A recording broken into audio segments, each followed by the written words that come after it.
Assalamualaikum warahmatullahi wabarakatuh anak-anak semua. Pada kesempatan ini kita akan melanjutkan pelajaran kita, yaitu masih di tema 1 subtema 2 untuk pembelajaran yang ketiga. Jika kalian ketinggalan dengan video pembelajaran sebelumnya, yaitu mulai dari subtema 1, kemudian subtema 2, pembelajaran 1 sampai pembelajaran 6, dan juga materi-materi video pembelajaran yang lain, silahkan kalian simak, tonton kembali video sebelumnya ya. Baiklah anak-anak semua, kita akan melanjutkan pelajaran kita, yaitu untuk tematik kelas 6, tema 1, subtema 2. Kali ini kita sudah sampai pada pembelajaran yang ketiga.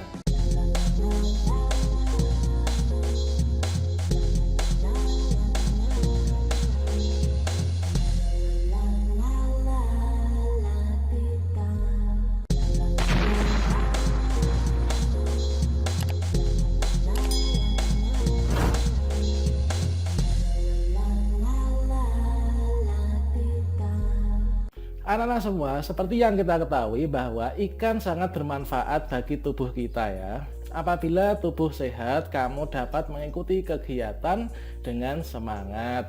Nah, sudahkah kamu makan ikan hari ini? Nah, sekarang kita ayo mencoba. Hari ini kalian akan berlatih bagaimana melempar dan menangkap bola ya. Coba kalian diskusikan terlebih dahulu tekniknya dengan teman-teman dan juga orang tua kamu ya, atau guru kamu. Coba anak-anak kalian perhatikan ya, teknik melempar bola dan menangkap bola. Bagaimana sih cara melempar, bagaimana sih caranya menangkap? Nah, di sini yang pertama untuk aturan mainnya bisa kalian praktekkan ya, yaitu yang pertama, kelas itu dibagi menjadi 4 regu atau sesuai kebutuhan. Setiap regu dibagi menjadi 2 kelompok dan berdiri saling berhadapan dengan jarak 4 meter. Setiap regu memiliki 2 bola kecil, kemudian bola A dipegang oleh pemain di ujung kanan baris pertama, kemudian bola B dipegang oleh pemain di ujung kiri baris kedua. Kemudian saat terdengar peluit, lempar dan tangkap bola secara silang. Nah, sangat mudah ya. Kemudian anak-anak semua, bagaimana sih caranya melempar dan menangkap bola yang benar? Nah, coba kalian perhatikan gambar ini ya. Nah, teknik melempar bola ini adalah keterampilan melempar bola. Ini sangat menentukan keberhasilan dalam suatu permainan. Permainan harus mampu melempar dengan cepat ya. Pemain harus mampu melempar dengan cepat gitu ya. Nah, kuat dan tepat. Berikutnya, 3 jenis lemparan bagi pemain di lapangan itu adalah sebagai berikut ini ya. Yang pertama yaitu lemparan melambung. Kemudian yang kedua lemparan mendatar. Kemudian yang ketiga itu lemparan menyusur tanah. Coba perhatikan yang pertama, lemparan melambung. Nah, lemparan melambung yang pertama ini adalah berdiri tegak sambil kaki maju 1 langkah ke depan. Nah, kemudian tangan yang memegang bola ditarik ke belakang atas. Kemudian siku sedikit ditekuk sehingga badan agak condong ke belakang, lutut kaki belakang ditekuk sedikit ya. Kemudian pandangan tetap menuju ke arah sasaran. Yang kedua, ayunkan lengan ke depan dan disertai dengan lecutan pergelangan tangan melalui atas bahu teman-teman. Nah, kemudian yang kedua, lemparan mendatar. Bagaimana kalau lemparan mendatar ya? Nah, ini yang pertama, berdiri tegak sambil kaki maju 1 langkah ke depan. Kemudian tangan yang memegang bola ditarik ke belakang melalui samping badan. Badan sedikit diputar, lutut kaki belakang sedikit ditekuk sehingga badan agak condong ke belakang. Pandangan itu menuju arah sasaran di depan ya. Kemudian ayunkan tangan ke depan melalui samping badan secara mendatar. Setelah bola terlepas dari tangan, kemudian langkahkan kaki belakang ke depan sebagai gerak lanjut ya. Kemudian bagaimana kalau lemparan menyusur tanah anak-anak ya? Lemparan menyusur tanah. Nah, yang pertama, berdiri tegak sambil maju 1 langkah ke depan. Tangan yang memegang bola ditarik ke belakang melalui samping badan. Badan sedikit diputar, lutut kaki belakang ditekuk sehingga badan agak condong ke belakang. Pandangan ke arah sasaran. Ayunkan tangan ke depan melalui samping badan menyusur tanah atau mengarah ke bawah ya. Kemudian yang ketiga, segera setelah bola lepas dari tangan, nah langkahkan kaki belakang ke depan sebagai gerak lanjutan. Berikutnya teknik menangkap bola ya. Bagaimana kalau kita tekniknya menangkap bola ya? Nah, keterampilan menangkap bola ini sangat menentukan keberhasilan tim ya. Untuk itu pemain harus terampil, cermat dan cepat dalam menangkap bola. Baik bola yang datangnya itu melambung atau mungkin mendatar atau mungkin menyusur tanah ya. Nah, berikutnya cara menangkap bola yang datangnya melambung atau vertikal.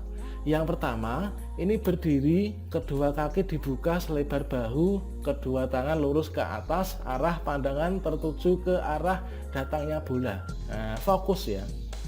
Kemudian yang kedua, telapak tangan direnggangkan dan lemas membentuk ini ya. Saat bola menyentuh telapak tangan, kemudian tarik kedua tangan ke arah dada. Kemudian cara menangkap bola yang datangnya mendatar anak-anak ya.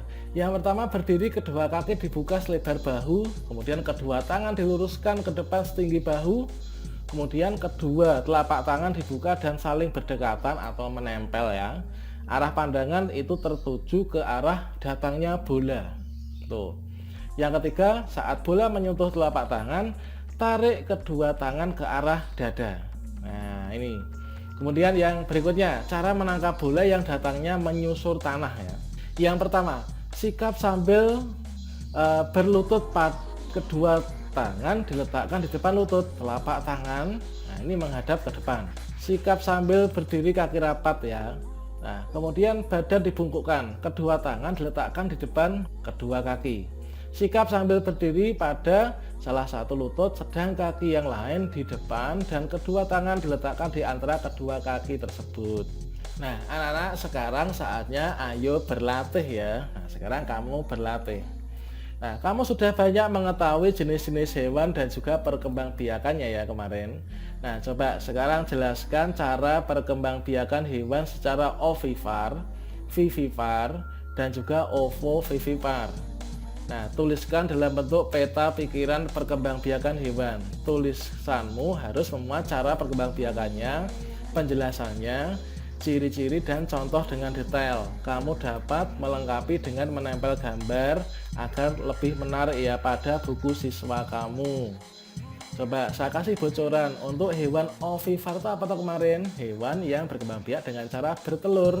Contohnya ayam, kemudian bebek gitu ya. Kemudian yang hewan vivipar itu apa? Hewan yang berkembang biak dengan cara beranak. Contohnya apa? Sapi, kerbau. Kemudian hewan ovovivipar. Nah, silahkan kalian simak video sebelumnya ya kalau masih lupa. Anak-anak semua, Indonesia memiliki berbagai jenis hewan. Hewan tersebut memberikan bahan makanan yang berlimpah dan manfaat lainnya. Bagaimana kalau kita mensyukurinya? Bagaimana cara kalian mensyukurinya? Apakah cukup hanya mengucap alhamdulillah atau mungkin ada tindakan-tindakan lain yang dapat kita lakukan? Nah, sekarang coba kalian menulis ya. Ayo menulis. Hari ini kamu akan mendengarkan lagi saya membaca teks laporan ya dan mencatat fakta-fakta ide pokoknya ya nanti kalian. Nah, coba kalian simak lagi secara seksama yang akan saya bacakan. Nah, kemudian nanti kalian gunakan diagram berikut ini untuk mencatat ide-ide pokoknya ya. Baiklah anak-anak, coba kalian simak baik-baik teksnya ya. Teksnya ini judulnya adalah tentang ayam. Nah, kamu tahu kan ayam? Oke, ayam. Di Indonesia, sebagian besar ayam dipelihara dan diternakkan. Masyarakat memanfaatkan daging dan telurnya. Daging dan telur ayam sangat bermanfaat bagi kesehatan tubuh. Itu tadi adalah paragraf 1. Sekarang paragraf 2. Ayam jantan dan betina memiliki perbedaan. Ayam jantan lebih besar dan ayam betina daripada ayam betina ya. Ia memiliki jalu panjang dan bercengger lebih besar di atasnya sini ya. Kemudian bulu ekor ayam jantan panjang dan menjuntai. Ayam betina berukuran lebih kecil dan tidak memiliki jalu, tetapi memiliki cengger kecil. Bulu ekornya juga pendek gitu ya anak-anak. Nah, coba kamu tuliskan tadi ya. Nah, seperti dalam format ini. Kemudian kalian kumpulkan kepada bapak atau ibu guru. Anak-anak semua, sekarang kita ayo merenung ya. Kita renungkan. Jadi setelah belajar pembelajaran ini tadi, kira-kira hal apa saja yang paling menarik yang kamu pelajari ya. Kemudian kamu berikan alasanmu apa gitu ya. Yang kedua, apakah ada hal yang masih membingungkan ya? Apa yang akan kamu lakukan terkait hewan sebagai sumber kehidupan? Apakah kamu menyayanginya atau mungkin apakah kamu menjualnya dan lain sebagainya. Nah, selanjutnya saatnya kamu kerjasama dengan orang tua. Nah, perhatikan lingkungan di sekitar kalian. Apakah ada hewan yang berkembang biak secara ovivar, vivivar, dan ovovivivar? Bagaimana kamu tahu? Kemudian kalian sampaikan hasilnya kepada Bapak Ibu guru ya. Baiklah, sekian anak-anak semua untuk pembelajaran ketiga subtema 2 tema 1 selamatkan makhluk hidup hewan sahabatku. Sampai jumpa di video pelajaran yang lain. Tetap semangat belajar. Wassalamualaikum warahmatullahi wabarakatuh.